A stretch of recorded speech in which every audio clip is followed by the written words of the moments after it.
making this happen and giving an opportunity for me to be part of this seminar. So I have a difficult topic to deal with because in this seminar I think there are two groups emerging, clearly two distinct groups are emerging. One of the industrial sector biochar people and one of the artisanal group.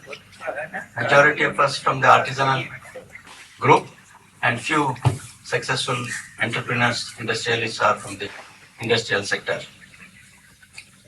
If you look at the benefits of biochar, we all talk of, its benefits to soil, environment, climate change mitigation, etc.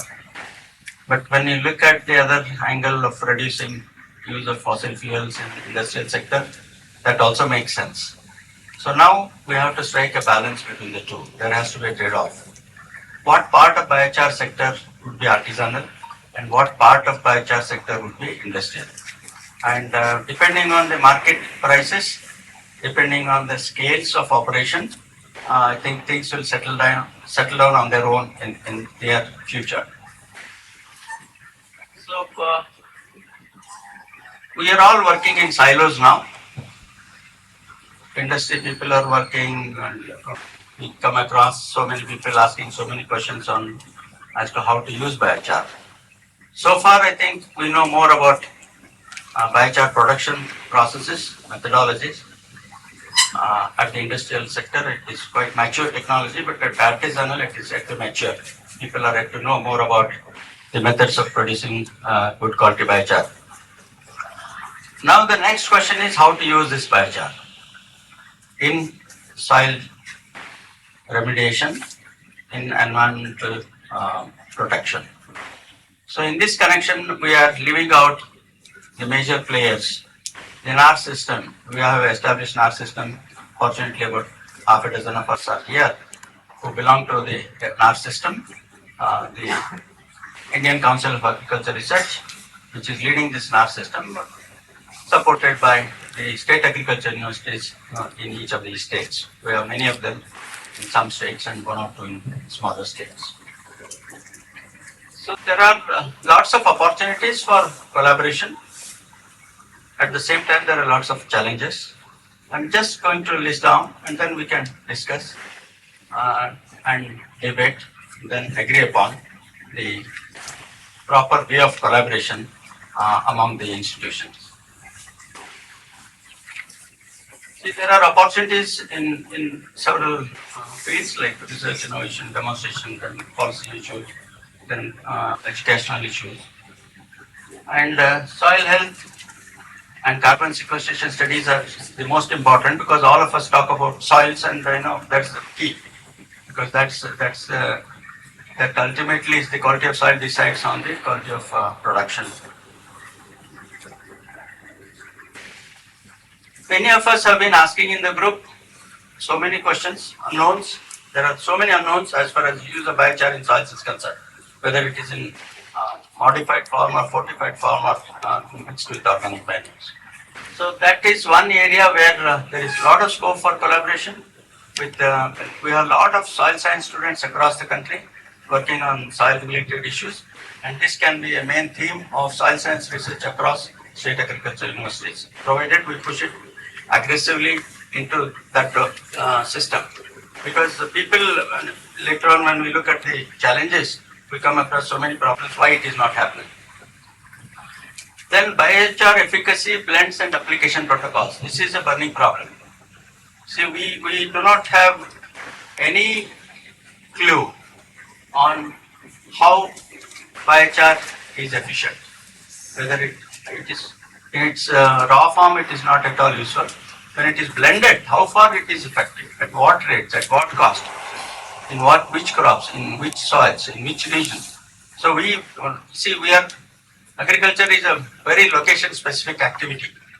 See, India is divided into 47 agroclimatic zones, and each agroclimatic zone requires a separate treatment. One size doesn't fit all. So we need to tailor the practices for all these regions, for all these soils, for all these soil agroecosystems. So that's a big challenge, and lot of work needs to be done to authenticate our results. We hear about 30% increase in yields, 100%, 200%, 300%, 30 times yield increase due to biochar applications, which is never heard of in agricultural science. If anybody gets anything over 25% yield increase, that's great effort at the same cost. Then crop-specific biochar formulations, this is another area of interest because we cannot have a same blend for all. Not all of us eat the same food. We need different quantities of food. So similarly, each soil requires a different treatment. Each crop requires a different treatment. Then you can imagine the diversity, the biodiversity demands of biochar sector. It has to be specific. It has to be precise.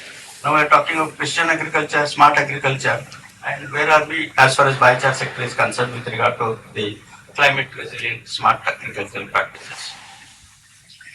Then location specific agronomic trials. This is what is, yesterday good work presented by Aranya Group on working with farmers. See, the missing link is that we have a big missing link in our NAR system that we are disconnected with farmers. So we have our trials on our research stations, and farmers have no clue about as to what we are doing. So they don't accept what we say. So there is a disconnect between even our agricultural system with the farmers. Forget about biochar sector. So location-specific agronomic trials we have initiated in a small scale in Karnataka in Raichur University, Dharwad University. Maybe it's happening across the universities in the country. And these are some of the opportunities for research, and I'm not going into details of MRV protocols, carbon markets, because that's not my domain.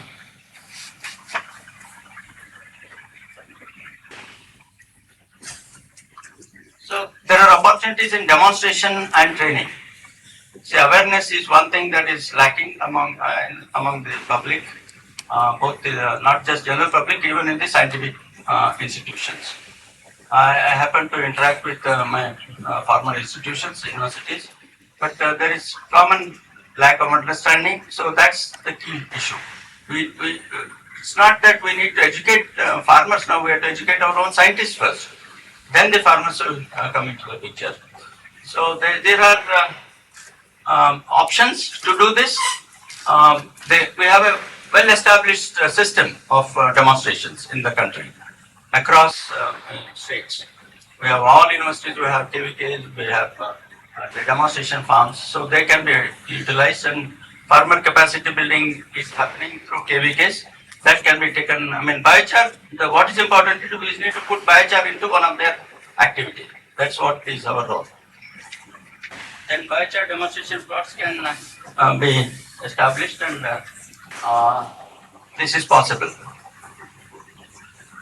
Then policy and environmental issues. Biochar is not part of our curriculum as of now. It finds reference once a term biochar used in agriculture.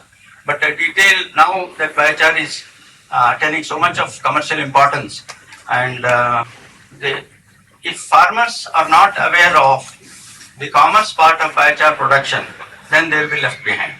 So a lot of questions are emerging from, I consider backbenchers, I was sitting for some time behind. Lot of questions from that end regarding the artisanal problems. So they need to be addressed. We need to connect with the last mile. They are the producers, they are the end users. Farmers are the producers and the end users.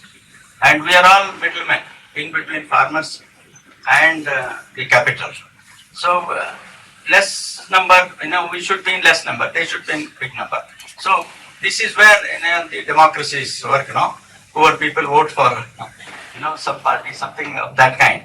So that is not emerging, but the things are moving slowly towards capitalistic mode of operation at all levels, in all government institutions and activities.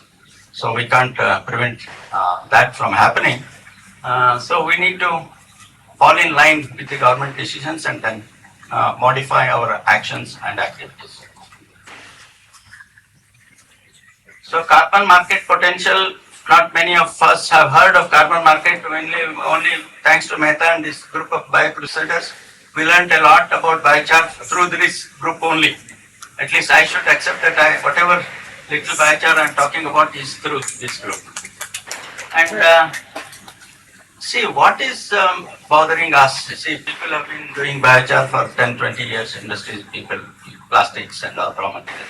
But now when it comes to biomass, we are the major stakeholders. I'm talking as a farmer now because I'm a practicing farmer. So we are the major stakeholders. So my question to all people who are in this sector is, what is my share? So, okay, you can eat the cream, but at least the lower part should be shared with the farmer. This is my clear, opinion, and we are working towards that through our farmers producer organization. And we will be happy to work with any industry. We are not against industry people because they are the people who generate profits. So we need to be part of that success. So this is where we need to emphasize more. Yesterday I was discussing with Sai, cyber security and Netaji. So what is it we are doing? In this group, we have to, when we go out, we have to go as a common group with common interests. So now we see the diversified interests. So we need to see where we have a bargaining capacity. So once the biomass industry is a very localized sector. Nidhi is trying to put a marketplace. Yes, but that marketplace is fine. But who is the producer? Who is the producer? What is his share? Not in just profits. The kinds of problems every farmer faces is known to all of us. But what is it that we are doing as fortunate people to help farmers to earn a little more? So we should be directing our efforts in that direction to ensure that farmers earns at least 10 rupees more than what he is earning today. Leave aside for doubling of income, and it's all not possible. So the major problems that we face in all our studies is lack of funding for large-scale demonstrations. All our research institutions are starving. Morning, Chitradkar was saying, what is the investment in R&D? 0.5%. That doesn't help.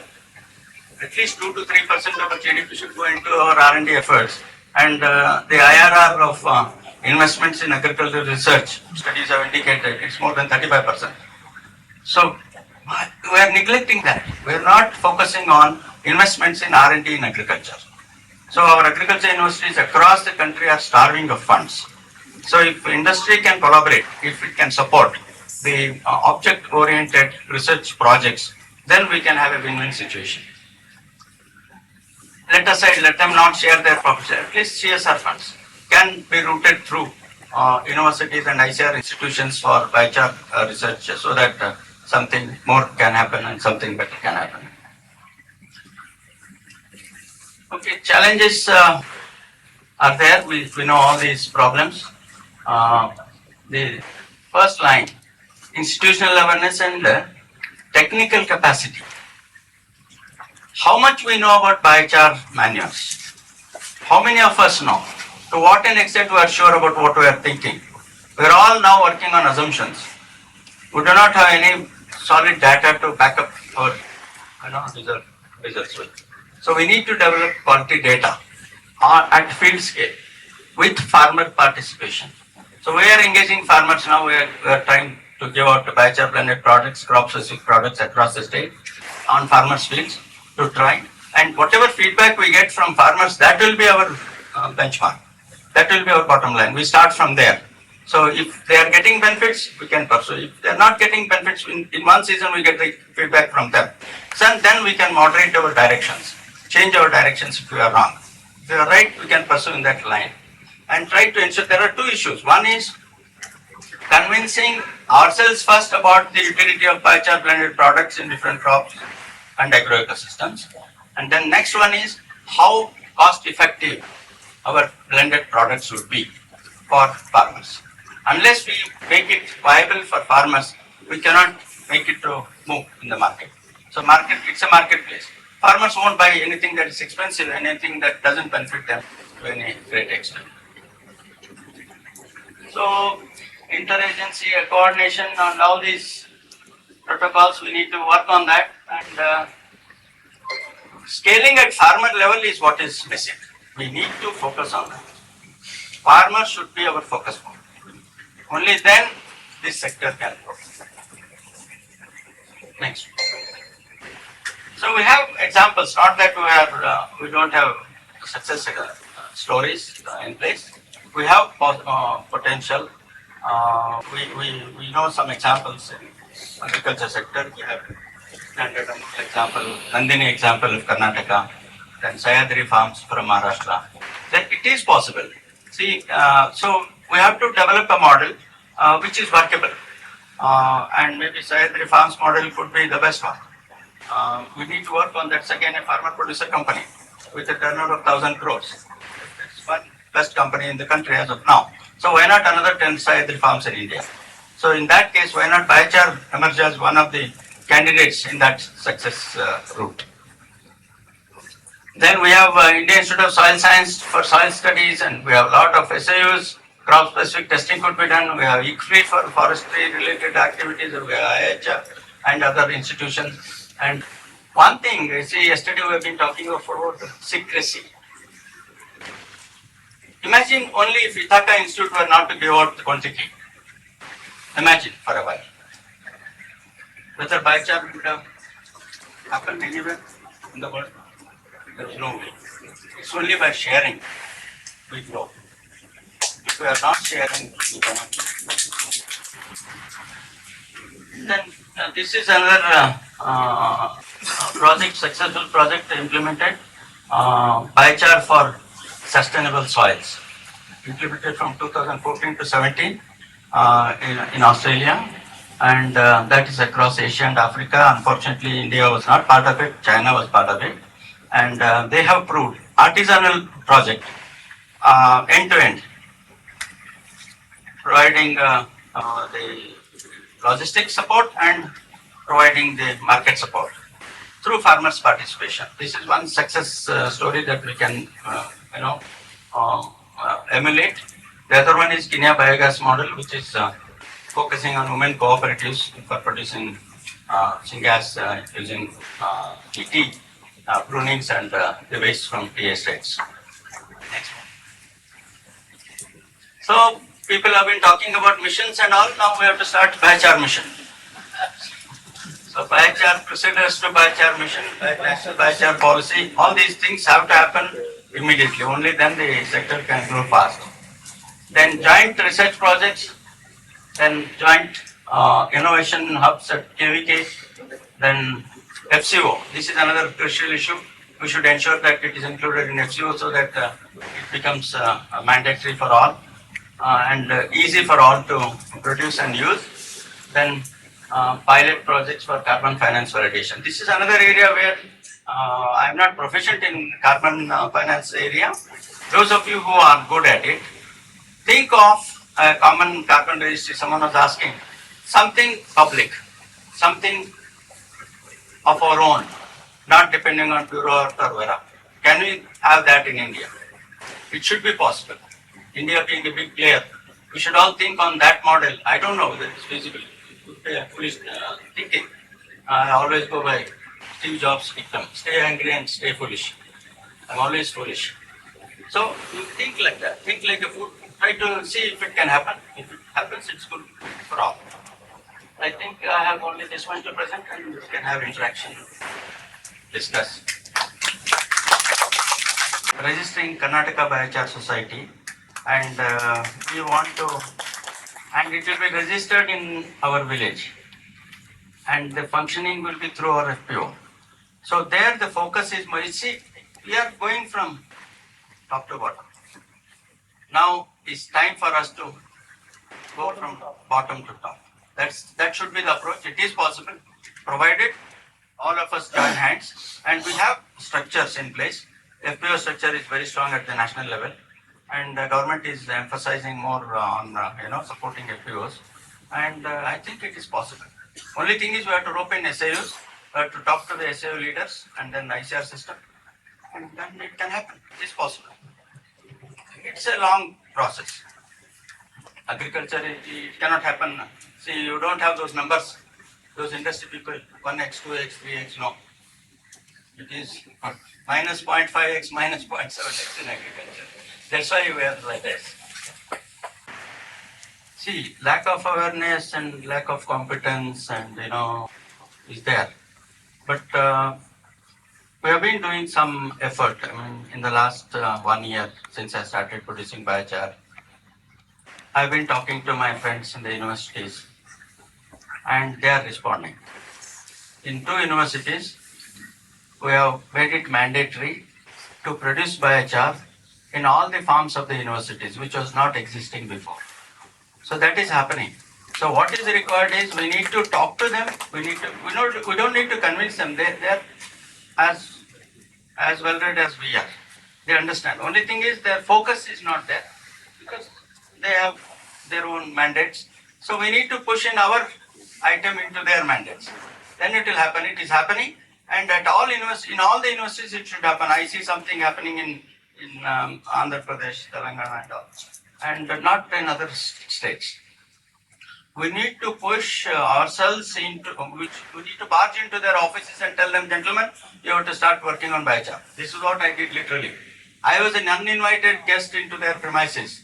I went on my own. I forced myself into those chambers of vice chancellors. I said, gentlemen, you have to do it now. They agreed and they're doing it. I'm happy. So it happens. We have to make efforts.